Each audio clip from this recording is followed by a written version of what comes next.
I was ready. Oh, hey, hello everyone, and welcome to Thursday Live Lesson. My name is Aldrine Guerrero. I'm your instructor for today. Joining me, my two buddies, Mr. Aaron, the voice now. Say what's up, Aaron? What's up? And Kahai, the legend Fergan. Say what's up, Kahai? What's up? So it's Thursday, 1 p.m. Hawaii Standard Time. It's time to do this Thursday Live Lesson. This is where we address any and all of your questions, try to answer them as best as we can. I answer it as best as I can. I pass it over to these guys so they can add in whatever they got to add in, and we'll come up with a super duper awesome answer just for you, I guess. You know what I mean? And if not, we'll just talk story. You know, it doesn't even have to be about ukulele. Sometimes, I guess we talk about 90s like cartoons. I don't know, whatever we feel like talking about, right, Kahai? Yep. Yeah. All right, so we get questions via email. We also have a live chat going on right now because we are live for those of people who are watching live. But thanks to those of you who are watching this as a replay. Catch it live next time so you can ask your questions. Speaking of which, Kahai, give me the first question. Gina said, I'm enjoying the lesson on Songs Made Easy. Songs Made Easy breakdown by Jack Johnson. It's fun and easy to play. Unfortunately, I find it hard to sing in the key of C. If I go up an octave, it's way squeaky and hard to manage. I'm wondering if I can move it to a different key with playable chords. I can sing easily in my lower register in A flat, B flat. Would any of these be easy to play and sing in, or would it just sound weird? I'm a female and the break in my voice is at middle F. Oh, I like how you know your notes and stuff. Like you sound like a singer. Like who knows what they're doing? But I'm guessing always accompanied by someone else is what I'm guessing, which is really cool. Because at least you know which notes you can hit and which notes you can't and stuff. But you're absolutely right. A would be the next place that I would go to. A is lower than C. So in the musical alphabet we have A, B, C, D, E, F, G. Right? So C would be right there, and A will be below it. And how do you change keys? Well, here at Ukulele on the Ground, we have a handy dandy circle of fifths that you can use to easily change any key that you want to. Okay, and what that does is it kind of just gives you the chord families, and you can basically just take the chords, whatever chords that you have in the song, original chords. In this case, it's like I hope this whole train breaks down. I forgot how to play that song. G. I hope this whole train breaks down. No, it's C, E minor, A minor, G. I hope the train breaks down.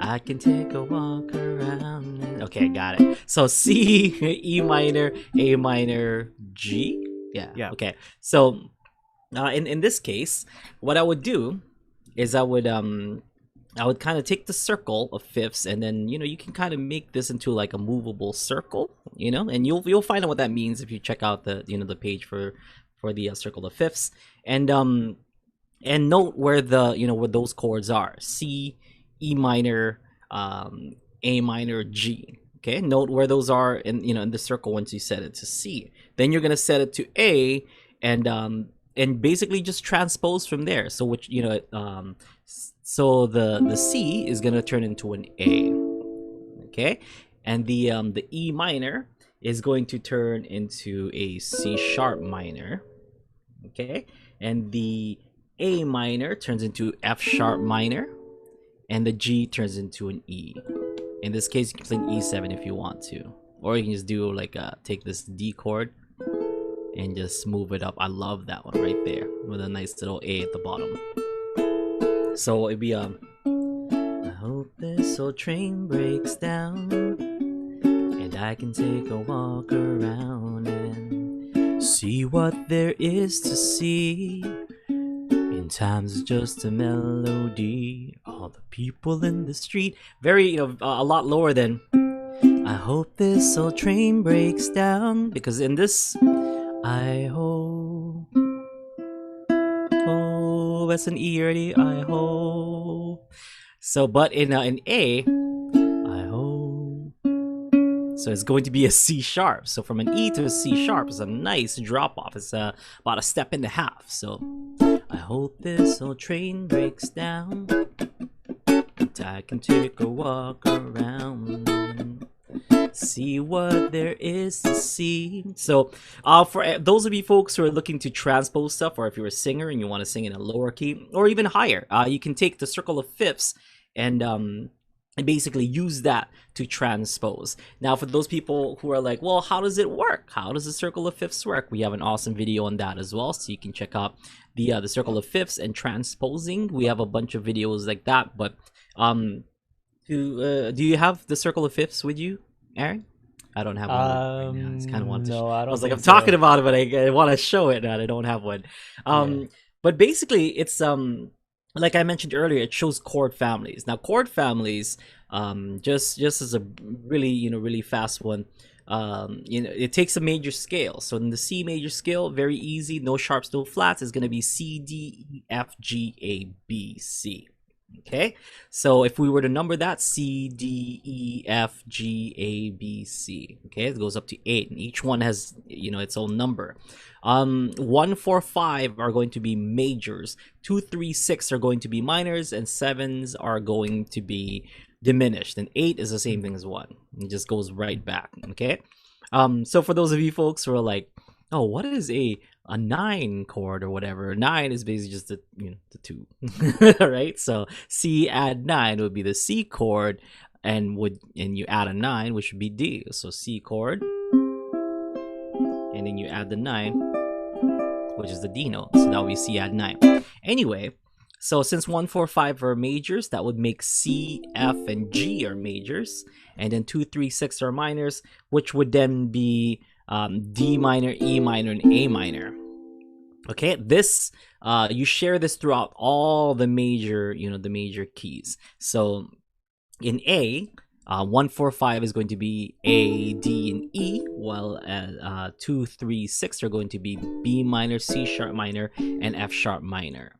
So the progression, for that song breakdown is a 1, 6. 1, 3, 6, 5. So if you were to do 1, 3, 6, 5 onto another key, which would be A, it would be that A, C sharp minor, F sharp minor, and E. That would be your 1, 3. 1, 3, 6, 5. 1, 3, 6, 5. Yeah. So Aaron's got the wheel, and he can show you how to use the wheel. This one's a little beat up, so it's not I was trying to look for it because we did the retreat on Kahai, Ukulele Underground retreat on Kahai, and we had some nice ones printed up that people could just cut out and make for themselves. But this one is like a really old one that we had, so it's kind of falling apart, but. So if you are in the key of C, what you're gonna do is like put C right in the center, and then the chords was what C, E minor, A minor, G. Yeah. Right. So if you keep your key in the center, that's where you want it to be, and then you just remember like where it is. So it goes here, here, here, here. C to E minor, kind of down, cross, A minor, G. And then all you gotta do is kind of like make it go to the A, make sure A is in the center, and then you do the same thing. A, C sharp minor, F sharp minor, E. There it is. See how easy that was? Yeah. So you just follow that same pattern of the location of where your chords were in C. And so that's now for the key of A, what the chords that you would need for the key of A. It reminds you that 90s toy Simon, where like the lights light up. Yeah. It's kind of like just gotta remember the pattern, the combination of lights. Yeah. But that's a really easy way to do it if you don't even want to mess with music theory at all. You just remember the pattern. Yeah. I think too, we have another chart in our tools and resources section, and it's the all musical notes and scales chart, and in that one you can see it like laid out just all the way across, So it's like C, D, E, F, G, A, B is like the first, that's the C major scale right there. And then it goes below it is G, D, A, E, B, F sharp, G flat, D flat, A flat, E flat, B flat, F. And so if you know what key you want to transpose to, you just like slide down, like take the chords that you're playing and just follow the row, or follow the row down to get the corresponding whatever chord that you need. So I think for some people it's easier to see it like laid out all together. Kahai, so for funsies, without looking at anything, give me the circle of fifths from C. C, and then what's the next one? What's the 5 of C? It's just you just gotta count the 5. I can do C, G, and then G. G. Gosh, is it G? Putting you on the spot D, right now. D. Okay, yeah, and then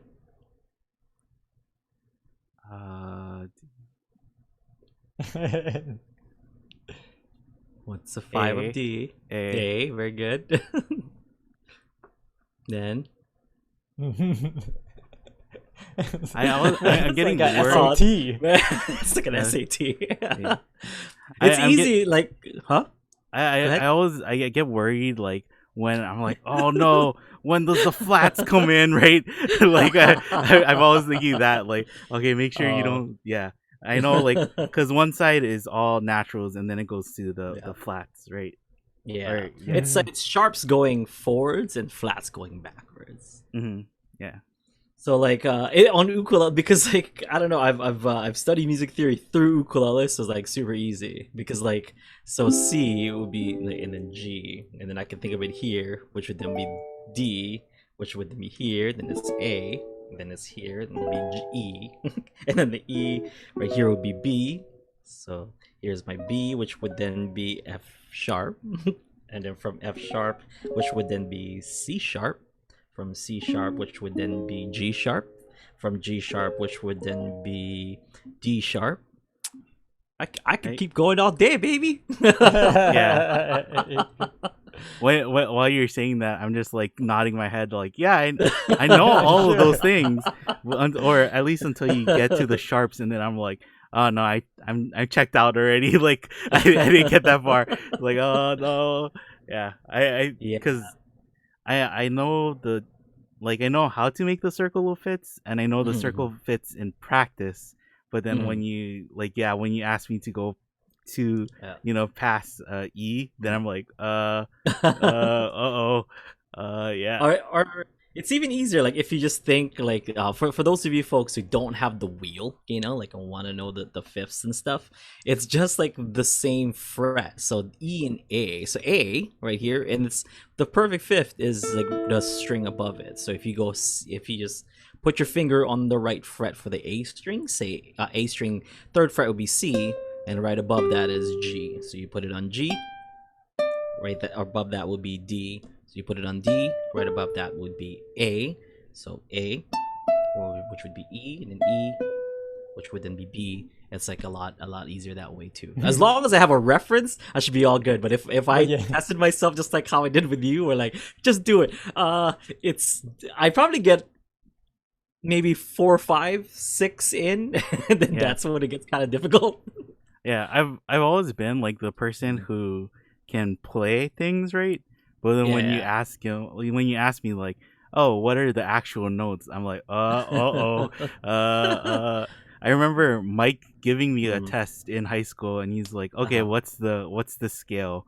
And I'm like, can't I just play it? He's like, no, the test is to tell me what the notes are. I'm like, I know how to play it on trumpet. I can play it on guitar.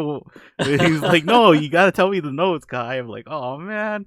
And he's like, why is this so hard? And I've always been like that too. Even like rhythm tests, right? They're like, okay, listen to this, and you gotta tell us, like mark off the beats is like quarter, eighth, 16th, whatever. Like you write it out. I'm like, can't I just play it back to you? Like I can play the beat back. What? Like why do I have to know exactly what it is they're like, oh, but you're supposed to. I'm like, and like it's always like, how do you even read music, Kahai? And it's kind of like, I just Aw. like listen to somebody else, and like Yeah. I copy them. Yeah, I can I get by. used to know it like by memory, like really it was part of like our chair tests for band and stuff. So if you want to be like first chair whatever, first chair first, first chair second, like you have to score pretty high on like on that test, on a chair test. And one of the things in the chair test was a circle of fifths, and I used to know it like just right off the top of my head. But now I need a reference because it's like one of those things you learn in high school and you're like, I don't need this ever. But now I'm like a music teacher, I guess, like kind of an ukulele teacher. It's like, oh no, I should have remembered that. Yeah. And you just like remember your hands know like muscle memory, right? Yeah. So if you need to go to any fifth or whatever, it's like, oh yeah, that's easy. I know it's right here. Right. And then and then it's like, oh, what is that actually called? I guess that's an A flat. Let me think about that. Yeah. All right. So do we have another question, Kahai? Paul asked about this. So when you're mentioning the chords and like what their related numbers are, he asked how are they numbered? 1 and 6. Wait, what? Like, but how? Like I mean, if 1 and 6 are going to be related. Well, so no. Just like I think how in general are chords. How do you know what chords are like?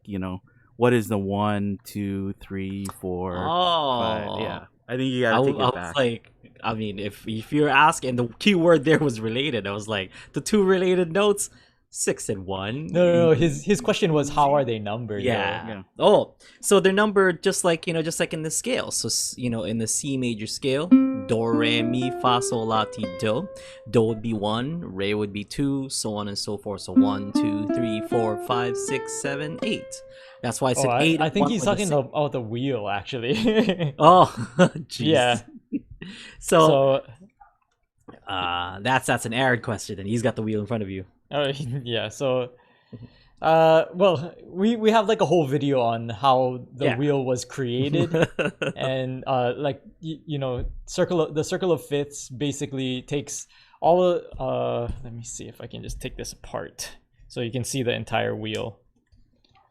So the wheel itself, just as a quick rundown, the wheel is the outside.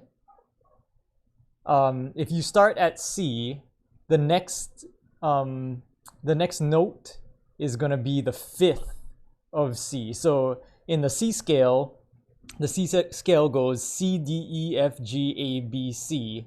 So the fifth note that I said was G, right? So, and then you write out your G scale, and then the fifth note of your G scale is D. Then you write out your D scale, and then the fifth note of your D scale is A. So that's how it is, how they got the outside.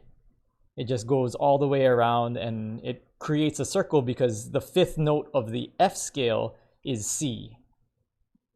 So that's the outer ring of your circle of fifths. And then on the inside, we labeled all like the minors, just so that you can use this as a chord family generator. So once you put this part to block off, once you put this thing on so that you can block off your notes, and you have your C in the center, in your key of C, you have these chords, right? And so I guess on the wheel, how they're numbered is just go it's 1, and then D minor 2, 3 is E minor, F is 4, G is 5, A minor is 6, and then your diminished chord is down here, 7. So it's kind of in like a weird like center, then this one, then this one, then this one, then this center, then this one, and then the black sheep. But So if you know your alphabet, it's just going up the alphabet, right? yeah, it just goes A. in order. So even if you were to go to like just a random one like E flat or something, you just look at what the next note is. So like E flat, and then after that is F, right? So it goes this one, then the G, then the A, B, C. So you just kind of follow it in that order, and that's the numbers on this. I think people get confused too by like flats and sharps and the minor signal symbol. So like that, like they're like, oh, but what comes after next, right? They're like afraid of that. But if you just like cut off all that and then you just think of real If you just alphabet, disregard the sharps and the flats, you know which one is next because it just goes C D or A B C D E F G, A B C D F G. It just keeps going. So just the next note in that progression. The only one that would kind of confuse people is G to A, right? G jumps back to A. So yeah. But I mean, if you were to really like kind of number it, it would go center, then bottom left, bottom right, top left, top right, bottom center, and then this. So and, that's how it goes. I remember somebody saying like, oh, can't I just like mark the actual wheel with like 1, 2, 3, right? But the whole idea of the wheel is that you rotate it to find the next one, so that doesn't really work. So I guess if you kind of like had a clear overlay on this section of it, and then you mark those things, then it would work. But I mean, I think that's what somebody did. Like they took the what is those the old like projectors from school, like the one that has like a mirror so it goes forward or whatever, and you put a piece of clear what is it, plastic, like over the projector to see what shines through it. Like I think they took the clear plastic from that and they cut a ring out of that and marked that with the stuff, and then in that sense it works. I mean, really, if you just laminate the pieces and cut the circle, then you should be fine. You can do that with that. But yeah, it's just a reference, really. Because at that point, if in you're practice, you gotta kind of just know it anyway. I was gonna say that at that point, if you're thinking about 1, 2, 3, 4, 5, 6, 7, you might as well do the music theory behind it, but because this is just locating it, where it is located in the circle of fifths, and use that as a reference and turn the wheel, and then whichever wherever it is, it's going to be. So you don't even need to know the number, like 1, 6, 4, 5 or whatever, just knowing the positions. Because if, like I was saying, if you think about the number, you might as well do the whole thing. You know what I mean? Like, slower if you know the numbers. Yes, or if it is trying slower. Trying to figure it out using the numbers. Yeah, if you want to do it fast, just disregard the numbers, disregard the music theory, even. Just think about the positions. Yeah, just play like Simon. I think nobody's gonna get that reference. I don't think. I think for Crossfire. You'll get caught up in the bad. A totally different game. Sorry. Only the 90s kids would know. They gotta still make Simon though, right? Like I think there's still probably a version of Simon for it's called Bop It now. That's what I was. Well, that's what I was thinking. I was thinking, I think they still have Bop It in stores, so I imagine there's some version of Simon in stores too. You ever play Bop It? That game is actually super hard. Like I feel kind of dumb like playing that game. I know I'm smarter than this, but like once it starts kind of going fast, like I hate this. I think if you were to explain Simon to kids nowadays, they would say that like that's like, why would you buy a thing to do that? Like wouldn't they just make an app for it, and that would also kind of be a pretty boring app. Like, That's all we had. That's all we That's had. all see? That's all we had. That's all we had. I think the version, like the app version of that is like, there's that game Piano Tiles, right? Where you have to hit the certain tiles that are coming up on screen. So I think like that's the smartphone version of those games now. Yeah. Isn't that piano tile just a fancy like DDR, like Dance Dance Revolution? Because it's just like this thing is coming up, you gotta press this, or Beat Mania. I don't think but I don't think it's a fancy version. I think it's like a simpler version of that, and they just make it like fast, so it's hard to play too. Yeah. Yeah. See, now you got into Beat Mania. I'm gonna go look for Beat Mania on eBay like right after this and go order me some Beat Mania. Actually, I'm pretty sure that they probably have an app for the Circle of Fifths and for chord families, so you could probably just download that and not even have to worry about music theory at all. What if your phone runs out of battery, Aaron? Then yeah. How would you know what chord it is then? I don't have Wi-Fi right now. We were trying to film yesterday, and and one of the pretty important parts of the thing that we were filming like needed Aaron to go into like his Google Drive. And we were like, we always film in a remote place, and we couldn't find it, and I was like, wow, this is not good.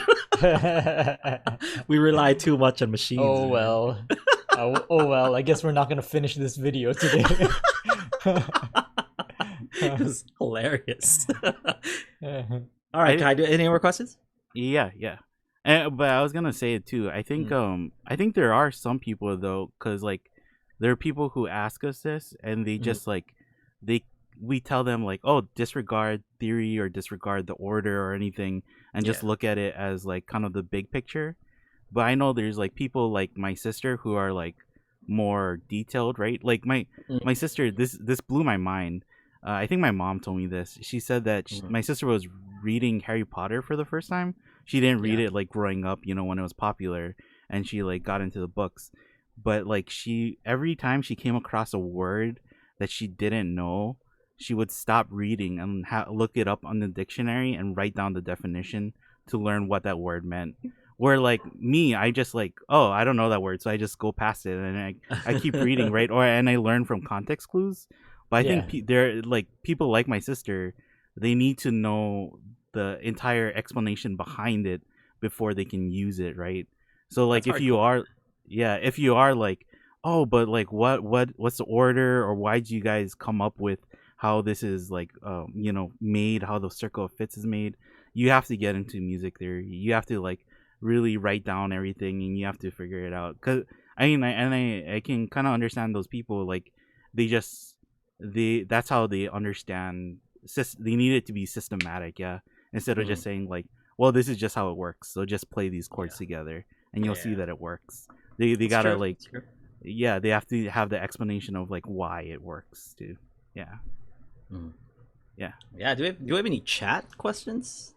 That was a chat question. Okay. How are they numbered? So Lori does kind of have something else related to this, and then we have another question from the forum too. Okay, cool. Hit me up. Lori said, so I've been learning music theory, circle of fifths, and the scales of different keys. How do you know how to play the song without knowing positions? Or with knowing positions instead of using theory. Instead of okay. Yeah.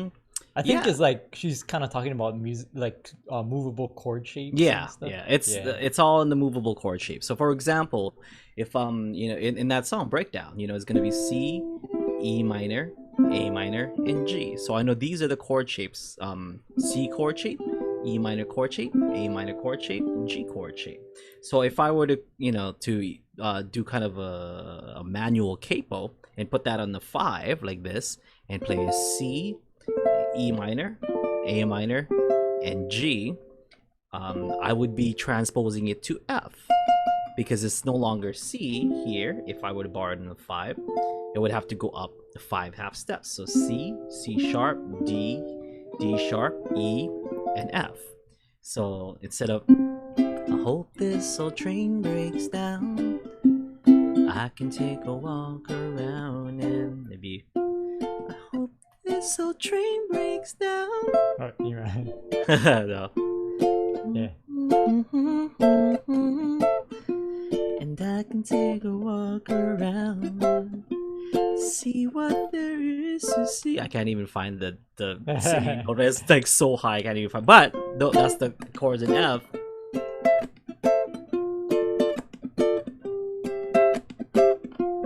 Because I'll be using the same kind of chord shapes. I can do it in G if I want to.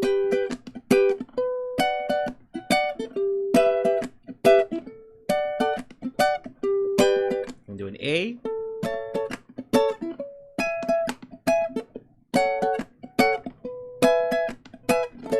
But as you can see, it's not ideal, for everything, because it might be a little too high, for the ukulele, especially if you're a singer. You want to get as many range of tones as possible. So if you're going higher and higher up the frets, you're cutting off those lower tones. So using this circle of fifths wheel is going to be better than just kind of moving it up. But if you're just looking to just do it real quick, just using the shapes, you can do the shapes, and that'll be easy.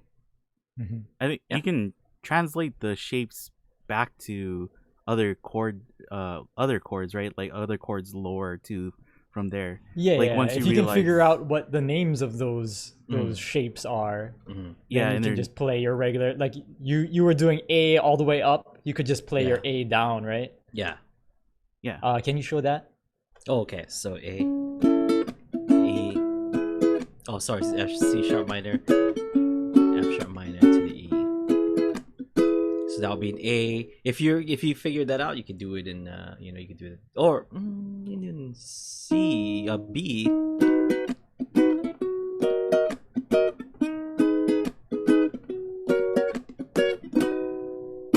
of like that. Is that what you mean? I think Aaron was. Yeah. So like Lori is kind of saying that you're just using the four basic shapes. So what he did was he took the chords that he was playing originally, and then he figured out like how many steps up he wanted to play it, and then he just took those same shapes and played them up. Yeah. But from there, you could figure out what chords you are playing, and then you can go back down and play them in your normal positions that you would play them. Got it. I was a little confused by the question. Okay, so going back, remember I said here it is in F, because I'm doing the same shapes of.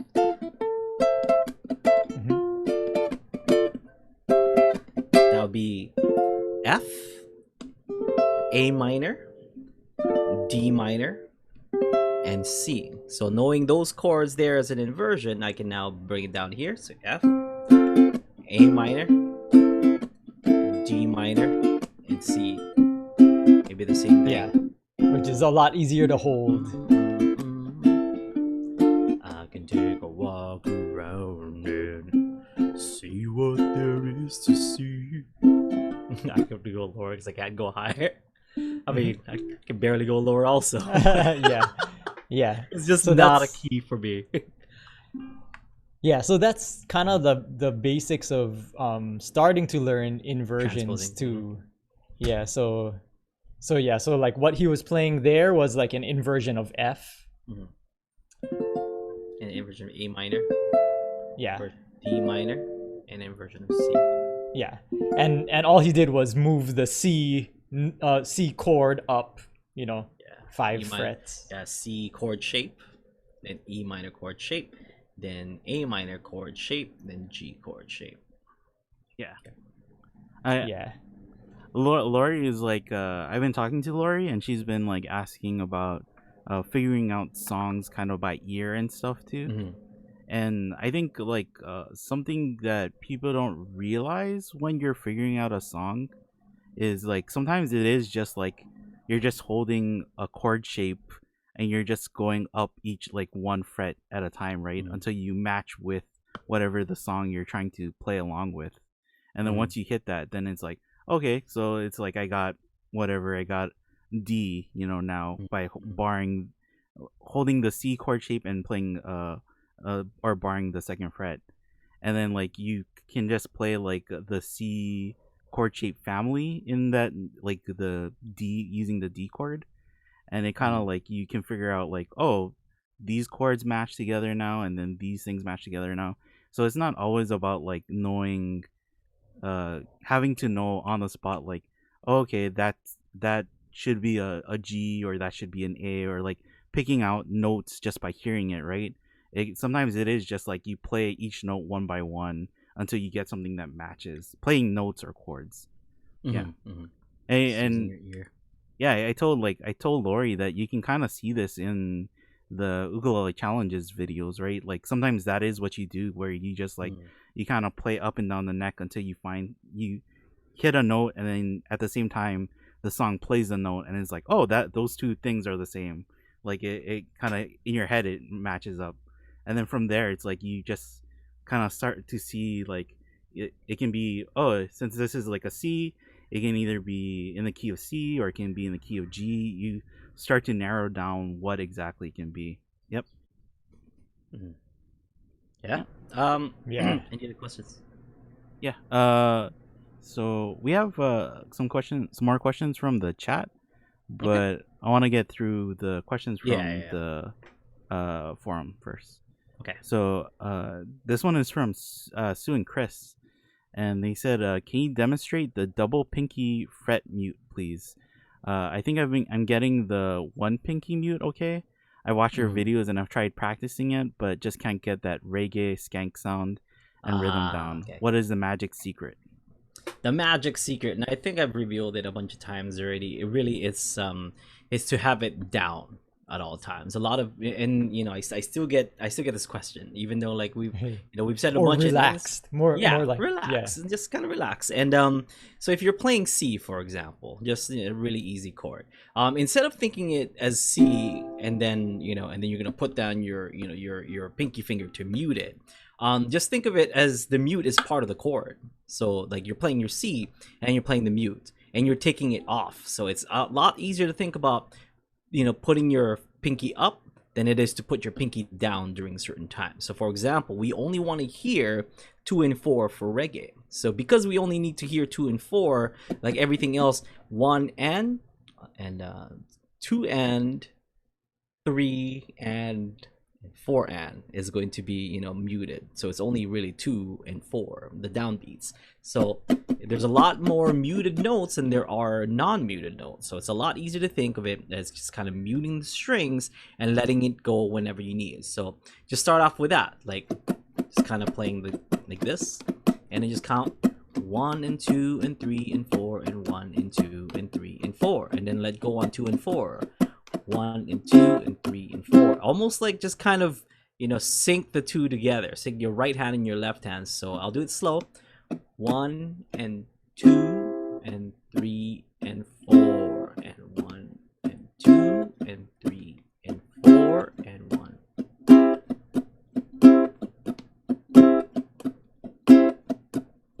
And then you want to do it kind of fast, because you don't have to like lift it up this much in order to get that chord down. You can just lift up like this, like just pulse it. So because you don't have to lift it up all the way, you can just pulse it. If you're pulsing it, you do 2 on the down and you can cut it right away. Then that means you have enough time to cut it, to let it go on the up of that, and then cut it right away also, like this. Sorry, my finger cut there. So 1, 2, 1, 2, 3, 4, 1, 2, 3, 4, or even slower. 1, 2, 3, 4, 1, 2, 3, 4. So I'm just kind of like syncing it with my right hand, like I said, like here.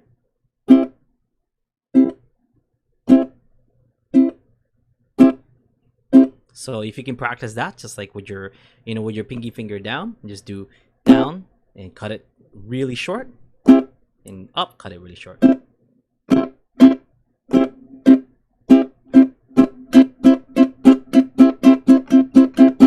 you're nice and consistent with it, and then just do it on 2 and 4.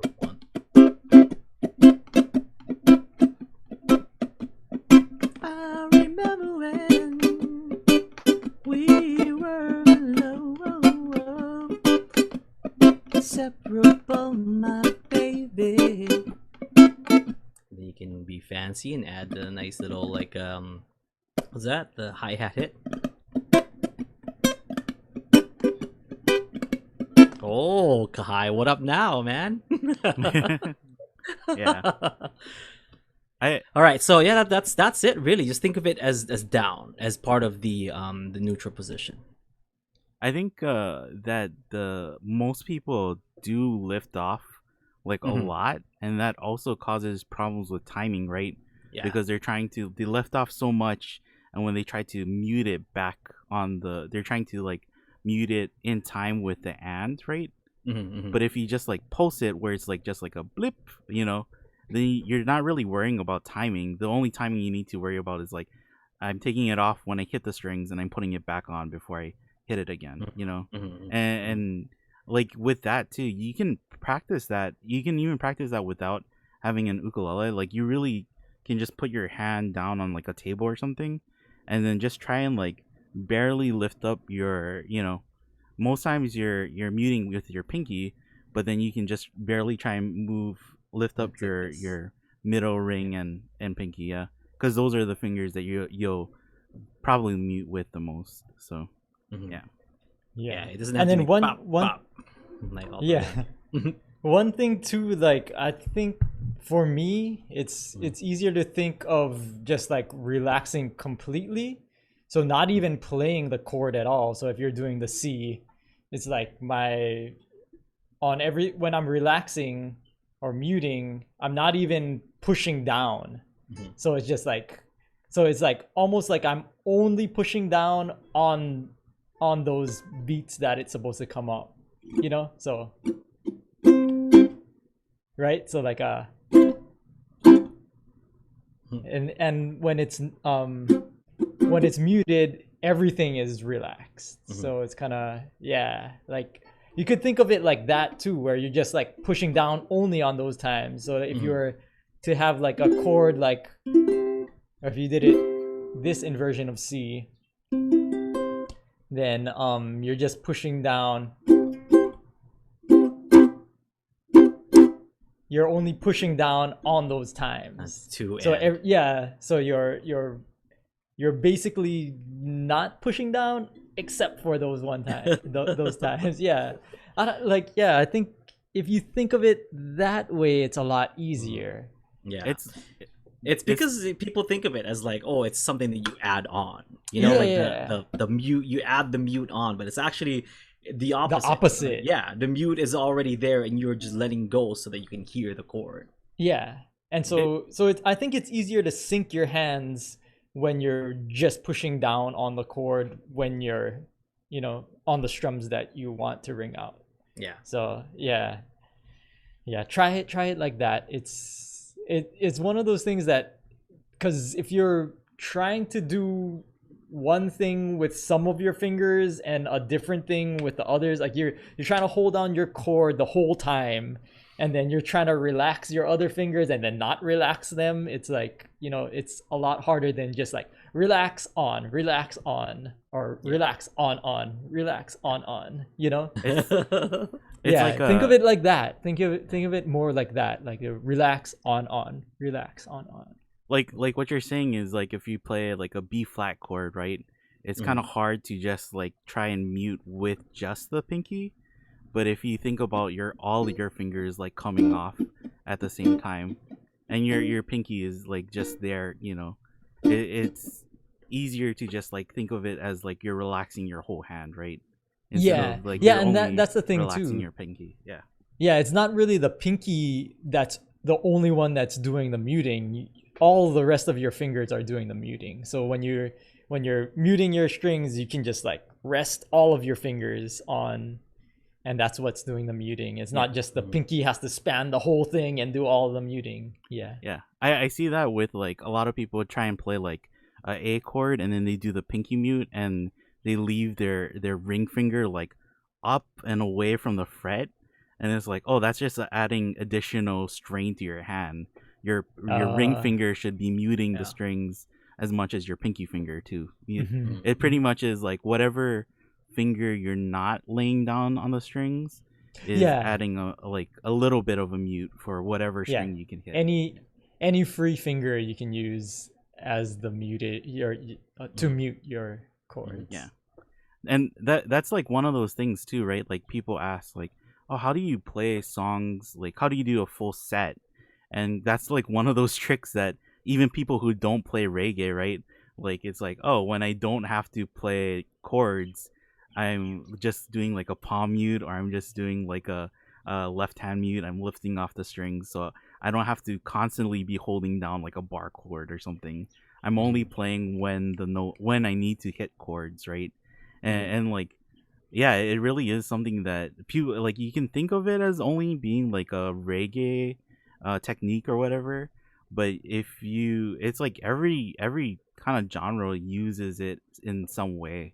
So it's like it's very versatile, and you don't have to just think of it as like, oh, I only use it when I'm trying to do the 2 and 4 for reggae. Okay, next question. In the chat, so Patrick asked, like early in the chat, he asked if you ever play a low G string ukulele. I do. It's not here right now, but I do. It's like right outside. I play it so that I asked to make low G strings. So because I have my own set of strings with Aquila, the AG cross AQ strings, and I always it just looks weird because I always have to substitute it with with something else, and I didn't have that. Now I wanted a low G. I remember using or going into the office and using Jason Arimoto's set, which is the PhDs, because he has an unwound low G. I don't know if Living Water has one too, but I remember like coming into the office and grabbing his because it's like I play low G too, but I don't have one in that set, so I had to ask them specifically, like, can you make me a unwound low G, and they did. So yeah, to answer your question, yes, I do play low G. It's a lot of fun. I mean, I play play all sizes. Like I'm only really seen using tenors and stuff, but I love playing like sopranos, and I love playing baritones. I have a baritone also. I love playing low G. But because for Ukulele Underground, the high G ukulele basically covers whatever I need to cover, and it's the most like traditional kind of tuning, and it's what I'm kind of used to and what the majority kind of plays. So that's why I stick to this whenever we do Ukulele Underground. I think tenors cover the most range too, right? Because that's the thing too, that people, when they start off, they ask, do I need, because you're playing a tenor, I need to get a tenor to play the same thing as you? Yeah, no. Yeah. Or like I have a concert, do I need to get a tenor, right? Yeah. Yeah, I mean you can watch guys like Ota-san, like who plays like this tiny Martin soprano, and he rips it on that thing, like it doesn't have to be a tenor in order to do like some amazing things in the ukulele. I did The Simpsons like a while back, and most of the picking on that song I used a soprano. So like it just really depends what I feel like the sound or the song needs, or what kind of sound the song needs, and that's what I'll use. I don't know if it was Electric Slide, but I used one in a recent Ukulele on the Ground video with a low G. But people don't notice because I layer it. We talked about this last time. I layer a bunch of stuff and I pan it and stuff. But I did use a low G and nobody even noticed. Yeah. Yeah. I think the only thing, like I think 99% of the song lessons, right, you'll have like no problem playing along to, regardless of your size, or if you're playing a low or high G, right? It really there are some nuances, but it's not that different where you really have to think about like, oh, Mhm. I have to change this lesson or I have to change Mhm. this whole song. You can just try Yeah. and play along to it. But Yeah. then the 1% of time where you might not be able to play along is when like Aldrine plays the above the 20th fret, right? Is like because Mm. sopranos might not have that range. So Yeah. that And that's the even only then, thing. I think most of sopranos now like play, have like the extended frets like on the body and Mhm. stuff. Like that's kind of like a very old school ukulele thing to just have 12 fret to the body. It's usually now 14 to the body, but I guess sopranos is still 12, but they have like the extra frets on the body itself. So they've kind of fixed that because they know like soprano players want to play up here too.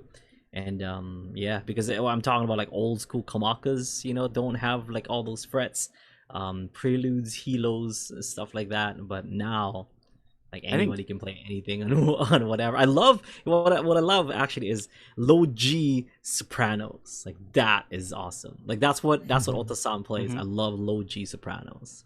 Yeah, I think that it's nice that that is becoming a new trend. But I Mm-hmm. just saw like a comment on like the Super Mario's play along, right? Where Mm-hmm. they're saying like, oh, I started trying to play along to this, and then I figured out that I don't have the frets to get there. And I think it can be like if you have like a ukulele from like the 2000s, you Mm-hmm. might not have the range you need.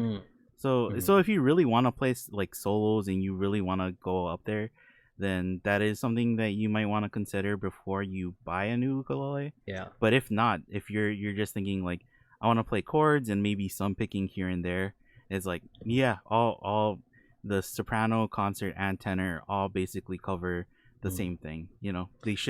They translate well to each other. Yep. I mean, as long as you have, say, 15, like up to 15, this one has like, see, 16, 17, 18, 19. So I don't even have a 20th fret in this one.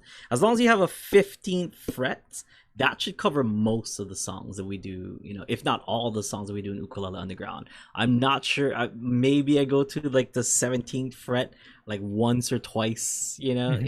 in some, I've in a song or two, but it's very, very, very rare that I go beyond the 15th fret. Yeah, I've had to build our extended fretboard Mm. like diagram to show a couple of songs for like Mm. solos, but I think it is Yeah, like mostly like a couple songs in solos, really. yeah. Yeah. 15 would be my safe bet if you have that, because that's a C, in with your A strings. So C would be your highest note, and yeah, if you're playing all the way up here, as long as you get that, you should be good for Mhm. most Yeah. songs. Yeah. Okay. What else? I Oh, how can I get over? I used the low G in that. Nobody noticed. Oh, that Yeah, one. not even Aaron, I don't think. Yeah, I don't know. I was just editing. Yeah, I used a low G in that song. If you listen carefully, you might be able to hear it. yeah, I think there's some other songs though, right, where you kind of make it more pronounced the low Mm, G, or you even use like a baritone. I think you track with baritone. some Yeah. baritone, yeah. Hmm. So yeah. And then baritone is a low G in that. Hmm.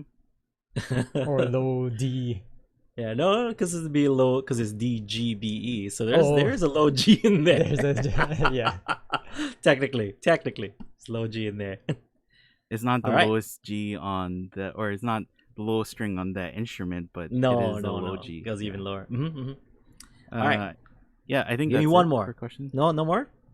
No questions Well, from the audience. Cameron asked if Mhm. we can see ukes that you haven't played in a long time, but I don't know Um. if you have ukes Yeah. close to Now, you. right now, I would have to like leave the room and grab some stuff, and that'll be kind of Yeah. rude. Yeah, we would have to make a separate podcast just for that because we've done show and tell before, right? Yeah, yeah. On the podcast, so maybe we can do another one sometime soon.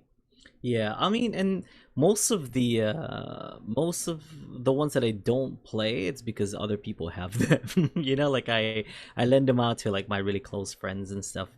There was an ukulele that I made from Kauai. It's one of one. I only made one ukulele. It sounds really good. My father-in-law has it, and he wanted to start playing ukulele, so I'm like, oh here, just play this. Like he's like, what kind of uke is this? I'm like, it's an Aldrine Guerrero ukulele. It sounds pretty good. I think it sounds pretty good. The tenor kamaka that I have, my mother-in-law has. The one that I usually play on stage, recently, my dad called it Margarita. That the Margarita ukulele. Pono Nero has it. He's a musician from Kauai. Let's see who else, and I think Mike Odo has my baritone. Who else? Like it's all over. I have ukes all over the place. Like So not even in your house. yeah. So I gotta collect. It's tough to do like a show and tell because I don't have all of them here. Because it's just like I need some of these like out of here to make room because my wife is just like you gotta put these away in a storage or something. Put it in your parents' house. Yeah, there's some at my parents' house too. I have an Ellie uke at my parents' house. I have I think my black ovation, like Jason Choi has it. I think I gave it to him, so it's his now, I guess technically. I don't remember. The other ovation ukulele I have is in my garage. It's like my front garage. Hopefully nobody steals it. It's just out in the open. Whatever. Let's see what else. Yeah, there's a lot. But I do have like some of my rarer, especially like sopranos and stuff I have here in this house. Yeah. I think Cameron was more interested in your Mayamoe because he's gonna get a Mayamoe. Oh, my boy's in my parents' house. Yeah, so that's not here. And that one was that one strung low G too? Mm, sometimes like it was I had high G and low G on that at some point. If you want to hear that ukulele, it's in the Mayamoe website. Like I am listed as one of like an artist that plays Mayamoe. I'm not necessarily a Mayamoe artist, but an artist that plays Mayamoe. And I believe I did like "Oh It Is Love" by who's that band? Hello Goodbye. I did a cover of that a long time ago on my YouTube channel. So if you really want to see and hear how that uke sounds like, check out the Mayamoe website. Yeah, I think Cameron is excited about that. But then, I mean, I would be too. If I'm getting a custom uke, I'd, like wait outside my door every day for the UPS man.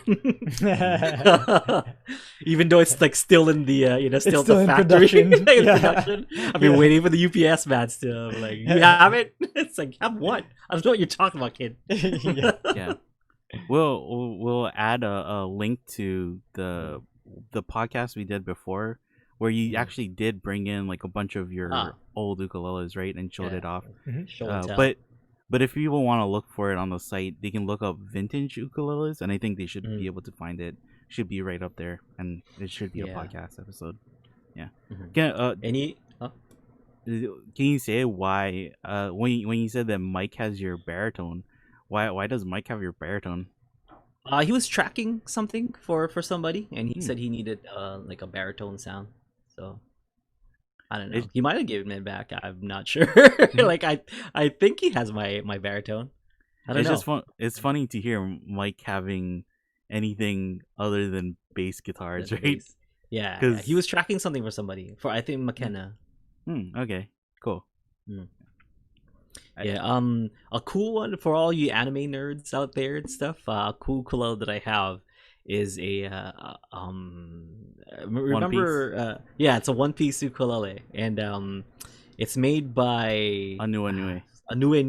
So I was gonna say like Calais and Corey was here from Anue USA, and we talked about having like the one-piece ukulele. Like that's I think like a really cool nerdy ukulele that I have and not a lot of people do. And I believe it's like limited to however many pieces. So that's one of my favorite ukes to jam. It actually sounds really good. The reason why, like, I remember that ukulele too is because you mentioned it to Corey guys when we had them on, right? Corey and Calais. Oh yeah. And then I had to look it up and I think the only place I could find it was a Japanese site, and I was even like, I don't. This kind of looks like a Japanese version of like eBay or something. But that was like the only listing I could find for it, like, and the only one that had. How like, much was it nice on eBay? Picture. I don't think it Do you was. know how much it was?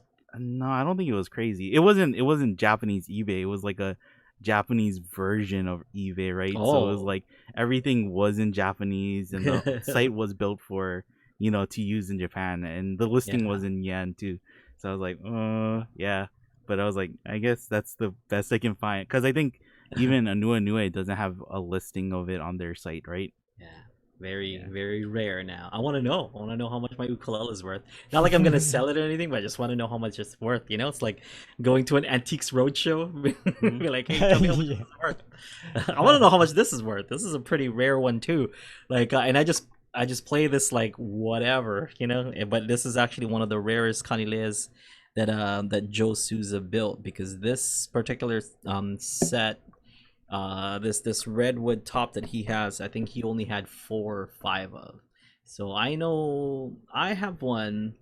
I know Tracy Tirada or Dr. Trey has one, and that's all I know. I don't know who else has the other 2 or 3, but there's only really 4 or 5 of these, if I'm not mistaken. So that's kind of a rare Ukulele. Do want to know how much this costs?